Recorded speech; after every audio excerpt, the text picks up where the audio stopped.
ರಾಯಚೂರು ನಗರದ ಬಸವೇಶ್ವರ ವೃತ್ತದಲ್ಲಿ ಭೀಕರ ರಸ್ತೆ ಅಪಘಾತ ಸಂಭವಿಸಿದ್ದು, ಬೈಕ್ಗೆ ಟ್ರಕ್ ಡಿಕ್ಕಿ ಹೊಡೆದ ಪರಿಣಾಮ 3 ಯುವಕರು ಸ್ಥಳದಲ್ಲೇ ಮೃತಪಟ್ಟಿದ್ದಾರೆ. ಇಂದು ಬೆಳಗಿನ ಜಾವ ಸುಮಾರು 3 ಗಂಟೆ ಸುಮಾರಿಗೆ ಈ ದುರ್ಘಟನೆ ನಡೆದಿದೆ. ಮೃತರನ್ನು ಮೊಹಮ್ಮದ್ ಅಲಿ ಪಾಷಾ 24, ನೂರ ಮೊಹಮ್ಮದ್ 19, ಫಯ್ಯಾಜ್ 26 ಎಂದು ಗುರುತಿಸಲಾಗಿದೆ. ಮೃತರೆಲ್ಲರೂ ನಗರದ ಸುಖಾನಿ ಕಾಲನಿ ನಿವಾಸಿಗಳಾಗಿದ್ದಾರೆ. ಗಂಜು ವೃತ್ತದ ದಿಕ್ಕಿನಿಂದ ಬರುತ್ತಿದ್ದ ಟ್ರಕ್ ಲಿಂಗಸ್ಗೂರು ರಸ್ತೆಯಿಂದ ಬರುತ್ತಿದ್ದ ಬೈಕಿಗೆ ಡಿಕ್ಕಿ ಹೊಡೆದ ಪರಿಣಾಮ ಈ ದುರಂತ ಸಂಭವಿಸಿದೆ ಎಂದು ತಿಳಿದು ಬಂದಿದೆ. ರಂಜಾನ್ ಹಿನ್ನೆಲೆ ಮೃತರು ನಮಾಜ್ಗೆ ತೆರಳುತ್ತಿದ್ದ ವೇಳೆ ಅಪಘಾತ ಸಂಭವಿಸಿರಬಹುದು ಎಂದು ಶಂಕಿಸಲಾಗಿದೆ. ಈ ಕುರಿತು ರಾಯಚೂರು ನಗರ ಸಂಚಾರ ಪೊಲೀಸ್ ಠಾಣೆಯಲ್ಲಿ ಪ್ರಕರಣ ದಾಖಲಾಗಿದ್ದು, ಮೃತದೇಹಗಳನ್ನು ಮರಣೋತ್ತರ ಪರೀಕ್ಷೆಗಾಗಿ ರಿಮ್ಸ್ ಆಸ್ಪತ್ರೆಗೆ ರವಾನಿಸಲಾಗಿದೆ.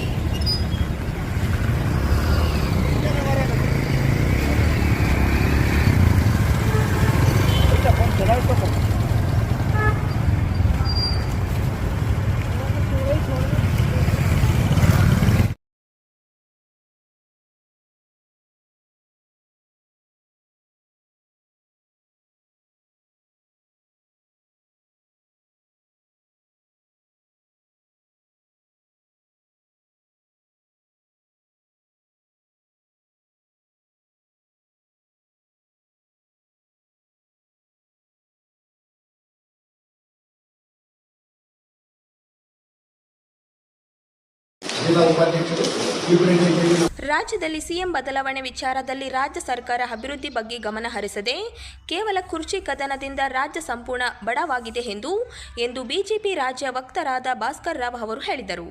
ಅವರಿಂದು ನಗರದ ಸುದ್ದಿಗಾರರೊಂದಿಗೆ ಮಾತನಾಡಿ, ರಾಜ್ಯ ಕಾಂಗ್ರೆಸ್ ಸರ್ಕಾರ ಆಡಳಿತ ಅವಧಿಯಲ್ಲಿ ಮುಖ್ಯಮಂತ್ರಿ ಸ್ಥಾನಕ್ಕೆ ತೀವ್ರ ಪೈಪೋಟಿ ನಡೆದಿದೆ ಹೊರತು ರಾಜ್ಯದ ಗಂಭೀರ ಸಮಸ್ಯೆಗಳು ಮತ್ತು ಅಭಿವೃದ್ಧಿ ಬಗ್ಗೆ ಚರ್ಚೆ ನಡೆಯುತ್ತಿಲ್ಲ ಎಂದು ರಾಜ್ಯ ಸರ್ಕಾರದ ತೀವ್ರ ಆಕ್ರೋಶ ವ್ಯಕ್ತಪಡಿಸಿದರು. ಪಂಚ ಗ್ಯಾರಂಟಿ ಯೋಜನೆಗಳ ಮೂಲಕ ರಾಜ್ಯದಲ್ಲಿ ಕಾಂಗ್ರೆಸ್ ಸರ್ಕಾರ ಅಧಿಕಾರಕ್ಕೆ ಬಂದು 3 ವರ್ಷ ಕಳೆದರೂ ಇದುವರೆಗೂ ರಾಜ್ಯ ಸರ್ಕಾರದಿಂದ ಯಾವುದೇ ಅಭಿವೃದ್ಧಿ ಕೆಲಸ ನಡೆಯದೆ ಅಭಿವೃದ್ಧಿ ಮಾತ್ರ ಸಂಪೂರ್ಣ ಶೂನ್ಯ. ವಿಧಾನಸಭಾ ಚುನಾವಣೆಯ ಸಂದರ್ಭದಲ್ಲಿ ಪ್ರಣಾಳಿಕೆಯಲ್ಲಿ ನೀಡಿದ ಭರವಸೆಯಂತೆ ರಾಜ್ಯ ಸರ್ಕಾರ ಸಂಪೂರ್ಣ ಬಹುಮತದಿಂದ ಆಡಳಿತ ಬಂದು 3 ವರ್ಷ ನಡೆದರೂ ಯಾವುದೇ ಕಾರ್ಯ ನಡೆಯದೆ ಕೇವಲ ಗ್ಯಾರಂಟಿಗಳಿಗೆ ಅನುದಾನ ಬಳಕೆ ಮಾಡುವ ಮೂಲಕ ರಾಜ್ಯದ ಆರ್ಥಿಕ ಸ್ಥಿತಿ ಗಂಭೀರವಾಗಿ ಕುಸಿದಿದೆ. ಪಕ್ಷದ ಸೂಚನೆ ಮೇರೆಗೆ ಜಿಲ್ಲಾ ಕೇಂದ್ರಗಳಿಗೆಲ್ಲ ನಾವು ಒಂದು ಭೇಟಿ ನೀಡಿ ಪಕ್ಷದ ನಿಲುವುಗಳು ಹಾಗೂ ರಾಜ್ಯದಲ್ಲಿ ಏನು ನಡೀತಾ ಇರೋದ್ರ ಬಗ್ಗೆ ನಾವು ದೈನಂದಿನವಾಗಿ ನಾವು ನೋಡ್ತಾ ಇದ್ದೀವಿ. ಅದನ್ನು ಹಂಚ್ಕೊಳ್ಳೋಕ್ಕೆ ನಾನು ಇಲ್ಲಿ ಬಂದಿದ್ದೇನೆ. ತಾವು ನೋಡಿದ್ರಿ, ಈ ಕಾಂಗ್ರೆಸ್ ಸರ್ಕಾರ ಒಂದು ಈಗ 2.5 ವರ್ಷ ದಾಟಿ 3ನೇ ವರ್ಷಕ್ಕೆ ನಾವು ಟಚ್ ಮಾಡ್ತಾ ಇದ್ದೇವೆ. ನಾವು 2 ತಿಂಗಳಲ್ಲಿ 3 ವರ್ಷ. ಇಷ್ಟು ದೊಡ್ಡ ಬಹುಮತ ಇವರಿಗೆ ಸಿಕ್ಕ ನಂತರ ಇವರು ಹಲವಾರು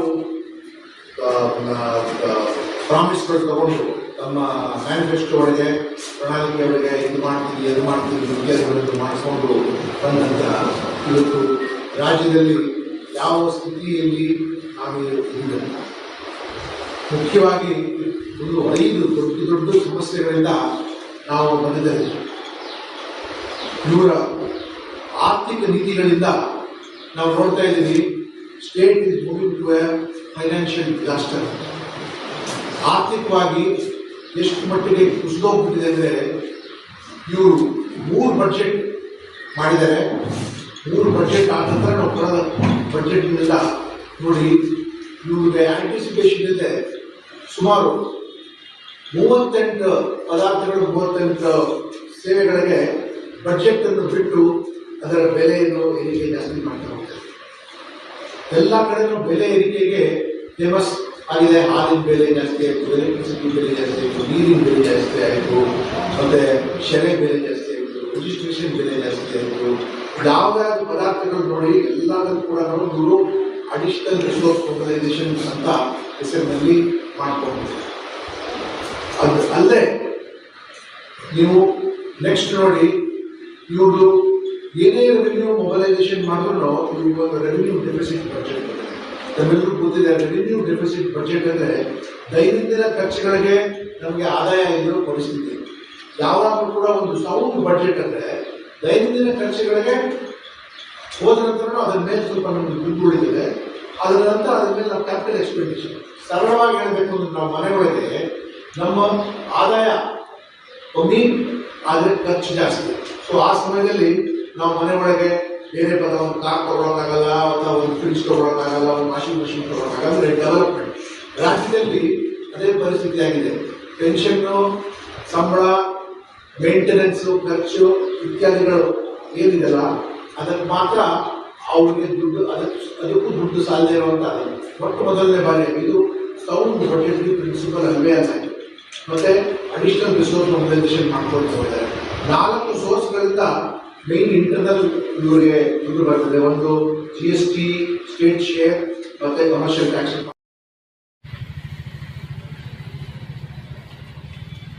ನಗರದ ಸ್ಟೇಷನ್ ರಸ್ತೆಯಲ್ಲಿನ ನಡೆದ ಭೀಕರ ಅಪಘಾತದಲ್ಲಿ 21 ವರ್ಷದ ವಿದ್ಯಾರ್ಥಿ ಬಸವರಾಜ ಅರಕೇರ ಸ್ಥಳದಲ್ಲೇ ಮೃತಪಟ್ಟಿದ್ದಾರೆ.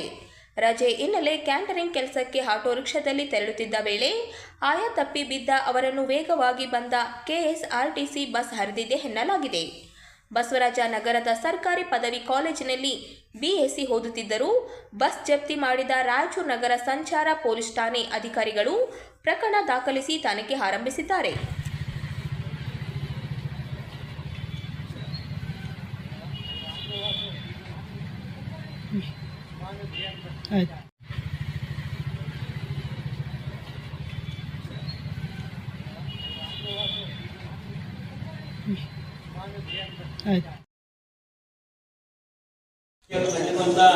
ಪುಸ್ತಕ ಸಾಲಿನ ರಾಜ್ಯ ಬಜೆಟ್ನಲ್ಲಿ ಹಿಂದುಳಿದ ವರ್ಗದ ಜನರ ಸಮಗ್ರ ಅಭಿವೃದ್ಧಿಗೆ 2,000 ಕೋಟಿ ಅನುದಾನ ಮೀಸಲಿರಿಸಬೇಕು ಎಂದು ಹಿಂದುಳಿದ ಜಾತಿಗಳ ಒಕ್ಕೂಟದ ಅಧ್ಯಕ್ಷರಾದ ಕೆ. ಶಾಂತಪ್ಪ ಅವರು ಹೇಳಿದರು. ಅವರಿಂದು ನಗರದ ಸುದ್ದಿಗಾರರೊಂದಿಗೆ ಮಾತನಾಡುತ್ತಾ, ಅನೇಕ ವರ್ಷಗಳಿಂದ ರಾಜ್ಯದಲ್ಲಿ 45% ಜನಸಂಖ್ಯೆ ಹೊಂದಿರುವ ಹಿಂದುಳಿದ ಜಾತಿಗಳಿಗೆ ನ್ಯಾಯಬದ್ಧವಾದ ಅನುದಾನ ದೊರೆಯುತ್ತಿಲ್ಲ.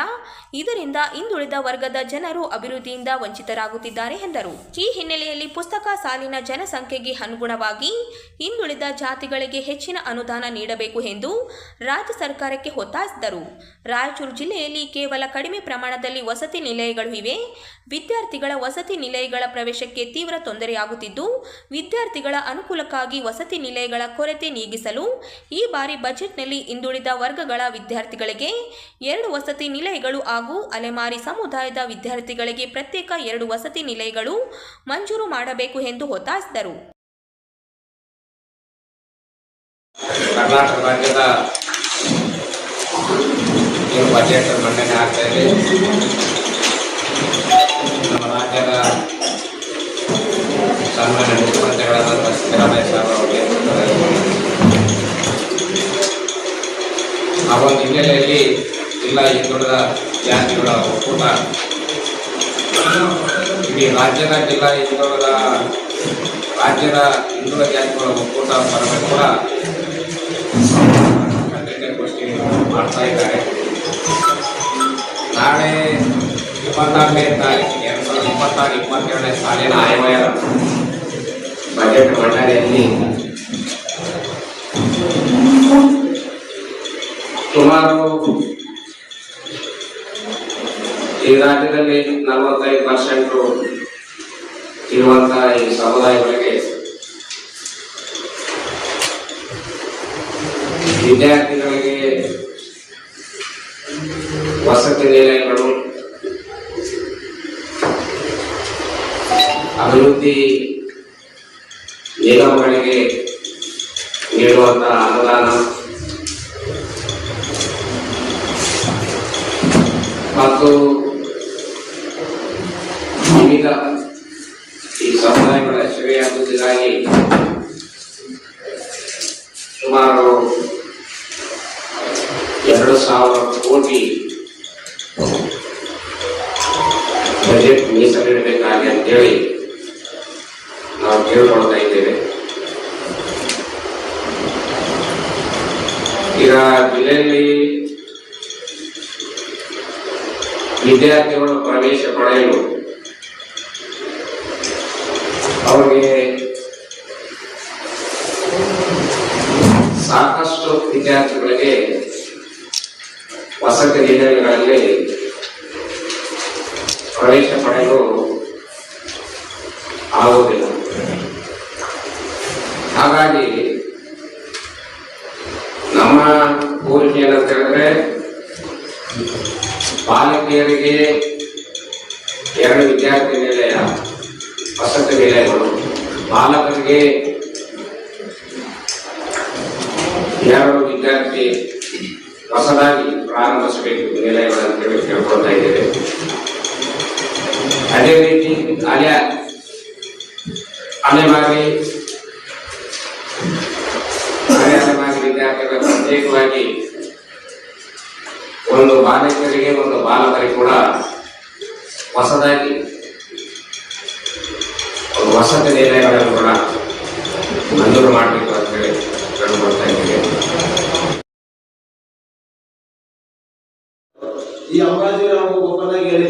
ಭೀಮ ಆರ್ಮಿ ಕಾರ್ಯಕರ್ತರ ಮೇಲೆ ಹಲ್ಲೆ ಪ್ರಕರಣಕ್ಕೆ ಸಂಬಂಧಿಸಿದ ಸಾಮಾಜಿಕ ಕಾರ್ಯಕರ್ತ ಅಂಬಾಜಿರಾವ್ ಹಾಗೂ ದಶವಂತ ಕೊಲೆ ಪ್ರಕರಣ ತಿಮ್ಮಾರೆಡ್ಡಿ ಮೇಲೆ ಪ್ರಕರಣ ದಾಖಲಿಸಿದರು. ಇದುವರೆಗೂ ಅವರನ್ನು ಪೊಲೀಸರು ಬಂಧಿಸುವಲ್ಲಿ ಸಂಪೂರ್ಣ ವಿಫಲರಾಗಿದ್ದು, ಕೂಡಲೇ ಇವರಿಬ್ಬರನ್ನು ತಕ್ಷಣವೇ ಬಂಧಿಸಬೇಕು, ಇಲ್ಲದಿದ್ದರೆ ರಾಜ್ಯಾದ್ಯಂತ ಹೋರಾಟ ನಡೆಸಲಾಗುವುದು ಭೀಮ್ ಆರ್ಮಿ ಜಿಲ್ಲಾ ಅಧ್ಯಕ್ಷ ಪ್ರವೀಣ್ ಕುಮಾರ್ ಅವರು ಹೇಳಿದರು. ಅವರಿಂದು ನಗರದ ಸುದ್ದಿಗಾರರೊಂದಿಗೆ ಮಾತನಾಡಿ, ಶಿವಪ್ಪ ತಂದೆ ಶಂಕರಪ್ಪ ಪತ್ರಿಕಾಗೋಷ್ಠಿಯಲ್ಲಿ ಭಾಗವಹಿಸಿದ ಹಿನ್ನೆಲೆಯಲ್ಲಿ ನಮ್ಮ ಸಂಘಟನೆ ಕಾರ್ಯಕರ್ತ ಶಿವಪ್ಪನ ಮೇಲೆ ಅಂಬಾಜಿರಾವ್ ಮತ್ತು ಇತರರು ಹಲ್ಲೆ ಮಾಡಿದ್ದು, ಇವರ ವಿರುದ್ಧ ಪಶ್ಚಿಮ ಪೊಲೀಸ್ ಠಾಣೆಯಲ್ಲಿ ಪ್ರಕರಣ ದಾಖಲಿಸಲಾಗಿದೆ. ಆದರೆ ಅಂಬಾಜಿರಾವ್ ರವರು ರಾಜಾರೋಷವಾಗಿ ತಿರುಗಾಡುತ್ತಿದ್ದರು. ಪೊಲೀಸರವರನ್ನು ಬಂಧಿಸುವಲ್ಲಿ ಸಂಪೂರ್ಣ ವಿಫಲವಾಗಿದೆ. ದಶವಂತ ಕೊಲೆ ಪ್ರಕರಣದ ಪ್ರತ್ಯಕ್ಷ ಸಾಕ್ಷಿ ವರುಣ್ ಕುಮಾರ್ ಈತನಿಗೆ ಆ ಪ್ರಕರಣದಲ್ಲಿ ಸಾಕ್ಷಿ ಹೇಳದಂತೆ ಹಲ್ಲೆ ಮಾಡಿ ನಿಂದಿಸಿ ಜೀವ ಬೆದರಿಕೆಯನ್ನು ಹಾಕಿದ ಕಾರಣ ಪಶ್ಚಿಮ ಪೊಲೀಸ್ ಠಾಣೆ ಹಾಗೂ ರಾಯಚೂರು ಗ್ರಾಮೀಣ ಪೊಲೀಸ್ ಠಾಣೆಯಲ್ಲಿ ಇತ್ತೀಚೆಗೆ ಕ್ರಿಮಿನಲ್ ಪ್ರಕರಣ ದಾಖಲಾಗಿರುತ್ತದೆ. ಆದರೆ ಇದುವರೆಗೂ ಇವರಿಬ್ಬರನ್ನು ಪೊಲೀಸ್ ಇಲಾಖೆ ಬಂಧಿಸಿರುವುದಿಲ್ಲ. ಕೂಡಲೇ ಬಂಧಿಸಬೇಕು.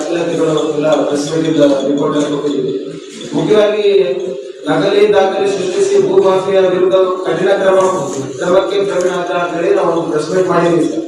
ಇದಕ್ಕಿಂತ ಮುಂಚೆ ಆ ಪ್ರೆಸ್ ಮೀಟ್ ಅಲ್ಲಿ ಶಿವಪ್ಪ ಅವರು ಅಂತೇಳಿ ಈ ಅಂಬಾಜಿರಾವ್ ಅವರು ಇಲ್ಲಿ ಹೋಟೆಲ್ SLV ಹೋಟೆಲ್ ಹತ್ರ ಊಟ ಮಾಡಕ್ ಹೋದಾಗ ಈ ಹುಡುಗರನ್ನ ಕರೆದು ಈ ಕಡೆ ರಂಗಮಂದಿರ ಸೈಡಲ್ಲಿ ಕರೆದು ಇಷ್ಟ ಬಂದಂಗೆ ಇಷ್ಟ ಬಂದಂಗೆ ಹೊಡೆದಂತ ಸರ್ ಹುಡುಗರಿಗೆ. ಇದ್ರ ವಿರುದ್ಧ ಪೊಲೀಸ್ ಕೇಸ್ ಆಗಿರುತ್ತೆ ಸರ್.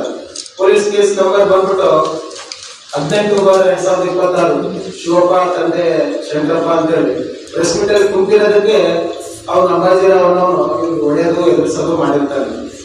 ಅಂದ್ರೆ ಇಲ್ಲಿ ನಾವು ನ್ಯಾಯ ಕೇಳೋದನ್ನು ತಪ್ಪು ದಾಖಲಾತಿ ಇಟ್ಕೊಂಡು ನಾವು ಪ್ರೆಸ್ ಅಲ್ಲಿ ನಾವು ಓಪನ್ ಆಗಿ ಪ್ರೆಸ್ ಮೀಟ್ ಕೊಟ್ಟಿದ್ವಿ, ಅದು ತಪ್ಪು ಮಾಡಿದಾನೆ ಅಂತ ಹೇಳಿ. ಅವ್ರು ನೋಡಿದ್ರೆ ಇದ್ರ ಜೊತೆಗೆ ನಮ್ಮ ಹುಡುಗನೇ ನಮ್ಮ ಕಾರ್ಯಕರ್ತನೇ ಹೊಡಿಬಡಿ ಮಾಡ್ಯಾನ ಅಂತ ಹೇಳಿ ಹೇಳ್ತಾನೆ. ಅಂದ್ರೆ ಈಗ ಅವ್ನಿಗೆ ಎಷ್ಟು ಅಹಂಕಾರದಿಂದ ತಿರುಗಾಡ್ತಾ ಇದ್ದಾರೆ ಅಂದ್ರೆ ನಮ್ಗೆ ಯಾರು ಏನು ಮಾಡ್ಕೊಳ್ಳೋದಿಲ್ಲ, ನಮ್ಗೆ ಯಾರು ಏನು ಇದಾಗೋದಿಲ್ಲ ಅಂತ ಹೇಳಿ ಅವ್ನ ಅಹಂಕಾರದಿಂದ ತಿರುಗಾಡ್ತಾ ಇದ್ದಾರೆ. ಹಂಗೆ ನಮ್ಮ ಹುಡುಗ ನೋಡ್ತಾನೆ. ಇದ್ರ ಜೊತೆಲಿ ಬಿ ತಿಮ್ಮಾರೆಡ್ಡಿ ದಶವಂತ ಕೊಲೆ ಪ್ರಕರಣದಲ್ಲಿ ಬಿ ತಿಮ್ಮಾರೆಡ್ಡಿ ಮೇಲೆ FIR ಆಗಿರ್ತದ. ಅದು ಬಿ ತಿಮ್ಮಾರೆಡ್ಡಿ ಮೇಲೆ ಮತ್ತೊಂದು FIR ಆಗ್ತದ. ಏನಂತ ವರುಣ್ ಕುಮಾರ್ ಅನ್ನೋ ಹುಡುಗನ ಹೊಡೆದು ದುಡ್ಡು ಕೊಡಕ್ಕೆ ಕರೆದಿರ್ತಾನೆ. ದುಡ್ಡು ಕೊಡಕ್ಕೆ ಕರೆದಾಗ ಅದು ಕೇಸ್ ನಂಬರ್ 14/2026. ಅಂದ್ರೆ ಪ್ರತ್ಯಕ್ಷ ಸಾಕ್ಷಿ ಇದಾನೆ ಅಂತ ಹೇಳಿ ದುಡ್ಡಿನ ಆಮಿಷ ತೋರಿಸಿ ಬಿ ತಿಮ್ಮಾರೆಡ್ಡಿನು ಯಾವ್ದು ವರುಣನ ಹುಡುಗನ ಕೊಲೆ ಮಾಡಕ್ಕೆ ಪ್ರಯತ್ನ ಮಾಡಿರ್ತಾನೆ. ಅಂದ್ರೆ ಇವರು ಬಿ ತಿಮ್ಮಾರೆಡ್ಡಿ ಸಹ ಅಂದ್ರೆ ಬಿಜೆಪಿ ಯಾವ್ದು ನಮ್ಮ JDS ಪಕ್ಷ ಇಟ್ಕೊಂಡು ಒಂದು ಹೋರಾಟ ಮಾಡಿರ್ತಾರೆ, ನಾವ್ ಏನು ತಪ್ಪು ಮಾಡಿಲ್ಲ, ನಾವು ಸಹಚರ ಅಂತ. ಅಂದ್ರೆ ದಶವಂತ ಕೊಲೆ ಆಗಿದೆ ಅಲ್ಲಪ್ಪ, ಸಿಒಡಿ ತನಿಖೆ ಮಾಡ್ಲಿ, ಸುಮ್ನೆ ಏನು ಮಾಡಿಲ್ಲ ಅಂತಂದ್ರೆ FIR ಹೆಂಗಾಗಿತ್ತು. ಅಲ್ಲಿ ಪೊಲೀಸ್ ಅಧಿಕಾರಿಗಳು ಏನ್ ಮಾಡ್ತಾರೆ ಅಂದ್ರೆ ಇವರಿಬ್ಬರು ವಿಚಾರ ನಾವು ಒಮ್ಮೆಲೆ ಯಾಕೆ ತಂದಿದ್ದೀವಿ ಅಂತಂದ್ರೆ ಇವರಿಬ್ಬರು ಸಹ ರಾಯಚೂರಲ್ಲಿ ರಾಜಾರೋಷವಾಗಿ ತಿರುಗಾಡ್ತಾ ಇದ್ದಾರೆ. ಅಂದ್ರೆ ಇಲ್ಲಿ ನ್ಯಾಯ ಕೇಳೋರು ಯಾರು ಇಲ್ಲ ಅಂತ ಅನ್ಕೊಂಡಿದ್ದಾರೆ. ನಾವು ಬಾಬಾ ಸಾಹೇಬ್ ಅಂಬೇಡ್ಕರ್ ಮಕ್ಕಳು, ನಾವು ಯಾವ ಅನ್ಯಾಯ ಮಾಡಿದ್ದಾರೆ ಅವ್ರ ವಿರುದ್ಧ ಖಂಡಿತವಾಗಿ ಧ್ವನಿ ಎತ್ತೀವಿ. ಅದು ಯಾವನೇ ಇರಲಿ, ಯಾವುದೇ ಪಕ್ಷದವನಿರಲಿ, ನಮಗೇನಂದ್ರೆ ಇಲ್ಲಿ ನಮ್ಗೆ ನ್ಯಾಯ ಬೇಕು. ಎಲ್ಲಿ ಯಾರು ನಮ್ಮ ಶಿವಪ್ಪ ನ್ಯಾಯ ಬೇಕು. ಶಿವಪ್ಪ ಹೊಡೆದಾರ, ಶಿವಪ್ಪ ಹೋಗಿ ಹಾಸ್ಪಿಟಲ್ ಬಿದ್ದು ಬೆಡ್ ಬಂದು ಎಲ್ಲನೂ ಒಂದು ರೀತಿ ನಮಗೂ ಬೇಜಾರಾಗಿತ್ತು. ಇಲ್ಲಿ ಮುಖ್ಯವಾಗಿ ಅಂಬಾಜಿರಾವ್ ಮತ್ತೊಂದು ಮಾತು ಹೇಳ್ತಾರಂತ ಎಲ್ಲ ಕುಟುಂಬ ಸೀರಿಯಸ್ ಆಗಿ ಹೇಳ್ತಾ ಇದ್ದೀನಿ. ಈ ಅಂಬಾಜಿರಾವ್ ಸರ್ ನಮ್ಮ ರಾಜ್ಯಾದ್ಯಂತ ಹೋರಾಟವನ್ನು ಇಟ್ಕೊಂಡಿದ್ದೀವಿ ಸರ್. ನಮ್ಮ ನ್ಯಾಷನಲ್ ಪ್ರೆಸಿಡೆಂಟ್ ಅವರು ಚಂದ್ರಶೇಖರ್ ಆಜಾದ್ ರಾವಣವಾಗ್ಲಿ, ವಿನಯ್ ರತನ್ ಸಿಂಗ್ ಆಗ್ಲಿ, ಯಶ್ಪಾಲ್ ಗೋರೆ ನಮ್ಮ ರಾಷ್ಟ್ರೀಯ ಸಂಘಟನಾ ಸಚಿವ, ಅವ್ರನ್ನೆಲ್ಲರೂ ಕಳಿಸೋ ಪ್ರಯತ್ನ ಮಾಡ್ತಾ ಇದ್ದೀವಿ ಸರ್. ನಾವು ಎಲ್ಲರೂ ಬಹಳ ಸೀರಿಯಸ್ ಆಗಿ ತಗೊಂಡು, ಯಾಕಂದ್ರೆ ಅಧಿಕಾರಿಗಳು ಅವ್ರು ತಿಮ್ಮಾರೆಡ್ಡಿ ಮೇಲೆ 5 ರಿಂದ 7 ಕೇಸ್ಗಳು ದಾಖಲಾದ್ರೂ ಅವ್ರನ್ನೂ ಅರೆಸ್ಟ್ ಮಾಡಿಲ್ಲ. ಈ ಕಡೆ ಇವನು ಯಾರು ಅಂಬಾಜಿರಾವ್ ಇಷ್ಟು ರಾಜಾರೋಷವಾಗಿ ತಿರುಗಾಡ್ತಾರೆ, ಸಮಾಜ ಸೇವಕ ಅಂತಾನೆ. ಇಷ್ಟು ಸಮಾಜ ಸೇವಕ ಇದ್ದು ಅವನು ಹೊಡಿ ಅಂತ ಮಾಡೋದೇನಕ್ಕೆ? ಅಂದ್ರೆ ಇವ್ರಿಗೆ ಅಧಿಕಾರಿ